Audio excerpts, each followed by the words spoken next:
ముడులు వేసి వర్ణమాలను చేసి పేర్చిన పేర్పుల సమహారం ఈ చదువుల సమరం.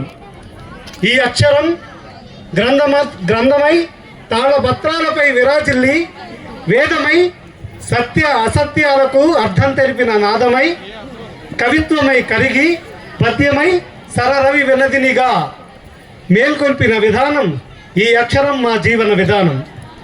అటువంటి గురువులందరికీ, ఈ అక్షరాలు నేర్పే గురువులందరికీ పాదాభివందనం.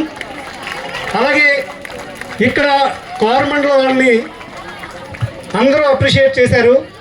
వాళ్ళకి నా హృదయపూర్వక ధన్యవాదాలు తెలియజేసుకుంటున్నాను. ఇలా చాలా ప్రాజెక్ట్స్ ఉన్నాయి. ప్రకృతి పాడవకూడదని పిల్లల్లో ఒక చైతన్యాన్ని నింపగలిగేది ఒక వేదిక లేకపోతే వాళ్ళు ఎలా ప్రూవ్ చేసుకోగలరు? వాళ్ళ ప్రతి ఒక్కరి మైండ్లో ఒకటి ఉంటుంది, నేను ఇది చేయాలి అది చేయాలని. కానీ వాళ్ళు నిరూపించుకోవడానికంటూ ఒక వేదిక కావాలి కదా. అక్కడ చూసాం బయో టాయిలెట్స్. ప్రకృతి పాడవకుండా వన్య ప్రాణాలు పోకూడదని అక్కడ ఒక గన్ పేల్చారు.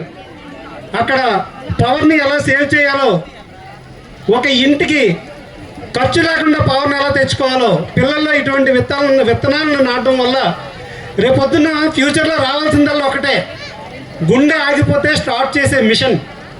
అది ఒకటి వస్తే మరణాన్ని కూడా జయించేసినట్టే. ప్రతి ఒక్కటి మీ మైండ్లోనే పుడుతుంది. పిల్లలు, మీ మైండ్లో పుట్టిన దాన్ని అక్కడే ఆపేయొద్దు. దాన్ని తయారు చేయడానికి ప్రయత్నించండి, సాధించడానికి ప్రయత్నించండి.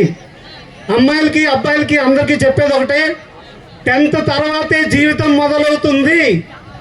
10th అయిపోయిన 1-2 సంవత్సరాల్లో చదువు ఆపేసే పరిస్థితుల్లో ఏ గవర్నమెంట్ స్కూల్ పిల్లవాడు కానీ పిల్ల కానీ, ప్రైవేట్ స్కూల్ పిల్ల కానీ పిల్లవాడు కానీ ఉండకూడదు. ఖచ్చితంగా మీరు ఏమవ్వాలో డిసైడ్ చేయాల్సిందే 10thలోనే. ఎందుకంటే 10th వరకు వేర్లన్నీ ఒకలాగే ఉంటాయి, స్టెప్ బై స్టెప్ వెళ్ళిపోతాయి. కానీ 10th తర్వాత ఇంటర్ నుండి అన్ని డివైడ్ అయిపోతాయి. BiPC, MPC, CEC, HCC. Engineer అవుతావా, డాక్టర్ అవుతావా, లాయర్ అవుతావా, ఏమవుతావు అనేది డిసైడ్ చేసేది 10th.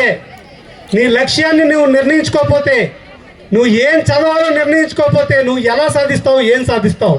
కాబట్టి 10thకి వచ్చిన పిల్లలందరూ 9th నుంచే, 8th నుంచే, 7th నుంచే, 6th నుంచే ఏం చదవాలో, 10th తర్వాత 6-7 సంవత్సరాలు ఏం చదవాలో ముందుగా డిసైడ్ చేసుకోండి. మీరు అన్నీ సాధిస్తారు.